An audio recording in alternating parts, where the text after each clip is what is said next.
garage. I'm Rich. So what we're going to be doing today is, well actually this winter, I'm going to be tearing apart the CB450 and just tickling a few jobs that have been bugging me for a while. So just a bit of background on this bike. I bought it 2 years ago. It's an American import, and it was alright, it ran. But when I dropped the oil, there was a lot of water in there, there was a lot of petrol in there, so I decided to rebuild the engine.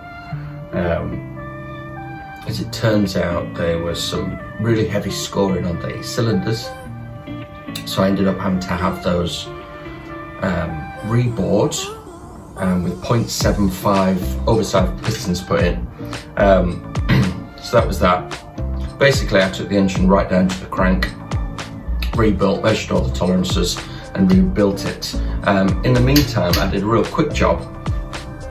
I spray painted the frame, bought a few bits to replace some broken parts, etc. Basically got it back running. I've since had it registered, and it's on an age-related UK plate now. So this is a 1972 model, it's the K5. So this one has the front disc, but essentially all the other components are exactly the same as the other series in the K.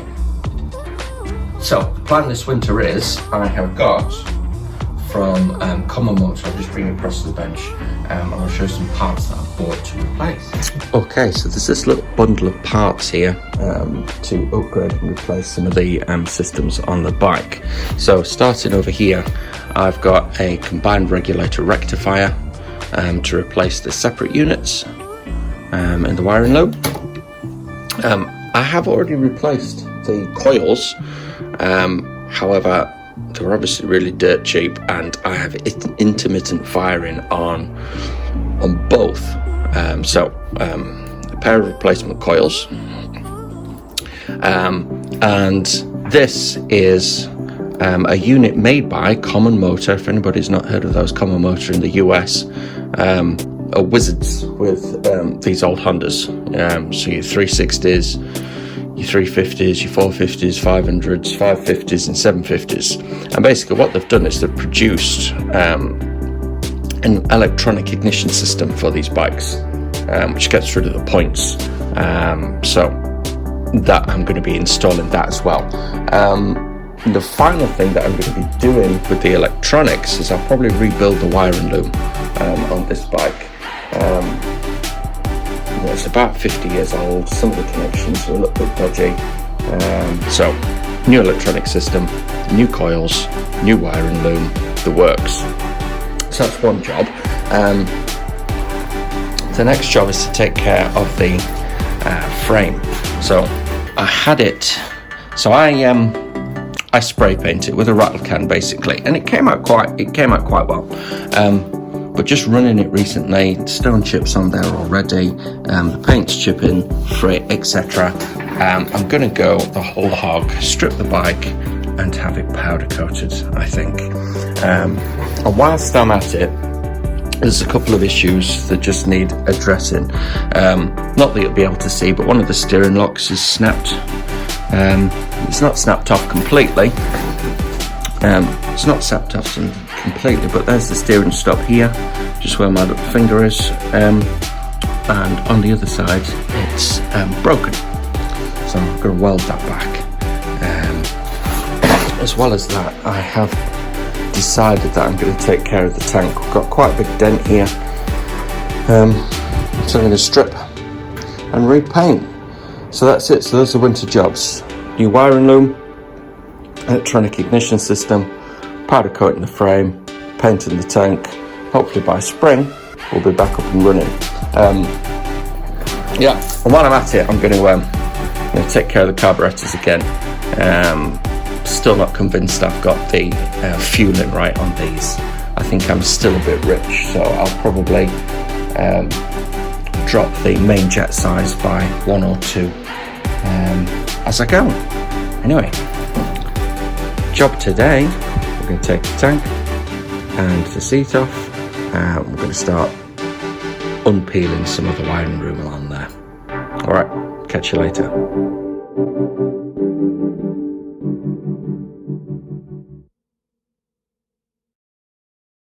Okay, seat off.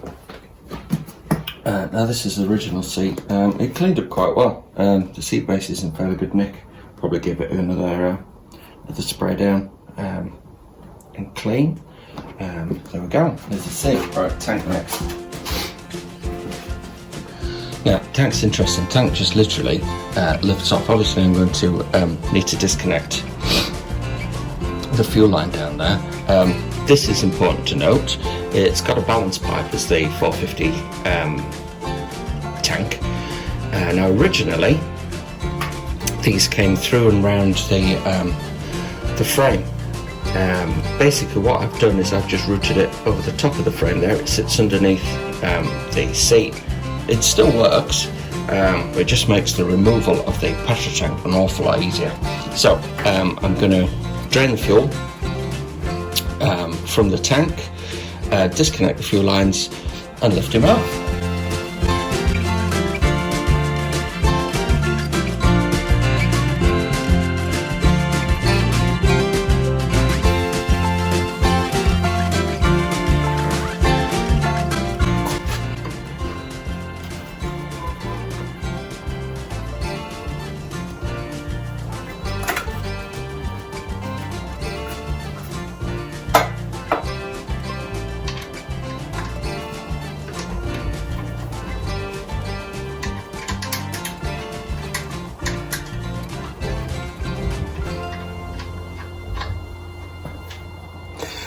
So I don't know whether you can see here, but underneath the panels, this is normally where the airbox would have lived. This, unbeknownst to me, obviously on Fleabay you don't see everything, do you? You don't read everything too carefully, but there was no airbox on this. So we've got these unique angle boots on the filters here that help fit them underneath the side covers. Now, there's an awful lot of scoring and scratching, etc. on here, so I have decided I'm going to take care of this. I was going to leave it as patina, but do you know, I quite like it nice and shiny and looking new, so that's what I'm going to be doing. So they're both off. I've replaced the battery obviously with a new one. This is a motor bat. This seems to be the best, but here's some of the original wiring that you can see here. So this is the regulator or the rectifier, I can't remember which is which, but as I start disconnecting these, you can see how old, frayed, broken, etc. these are. I have replaced the starter solenoid, incidentally.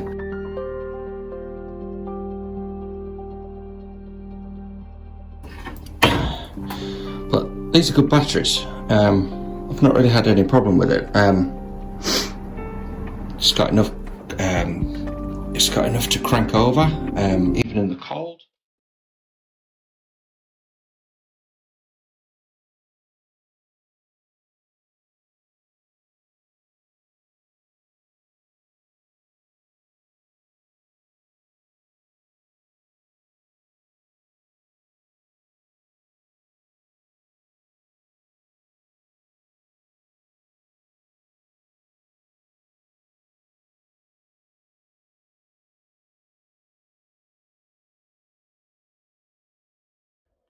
Okay, so I stripped the wire and loom back. Battery box and everything is out. I'll show you that in a minute. So this is the old wire and loom. Now, I have had a go at replacing some of the old connections. I've put new pin connectors in there in some places. This was a new one, and as we get near the coils, so these are new coils, not very good. This is a new condenser, as I say, not fantastic, but all the connections, I don't know if you can see, they're all a bit corroded. It's just all suffering from being on the bike too long. So the brass ones are new ones, these are the old ones. So yeah, so I'm going to persevere. I had to loom it myself. It was unloomed. But again, that's not great loom material, so I'm going to replace everything else. So, looms off the back. So I'm going to carry on with the back end. I'm going to take off the rear fender. I'm not going to fiddle with that too much. I might just get polished again. Yeah.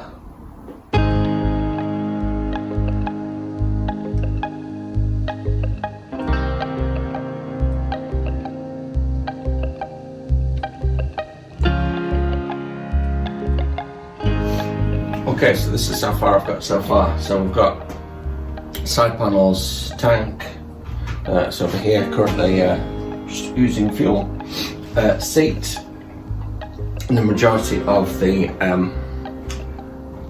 wiring loom. So this is the original battery box, this is the original rectifier. I mean, you can see what kind of state that is in. It's in pretty poor state, so that replacement regulator rectifier is going to be really important. Yeah, going on to the rear mudguard. This is, call it fender, don't you, in America.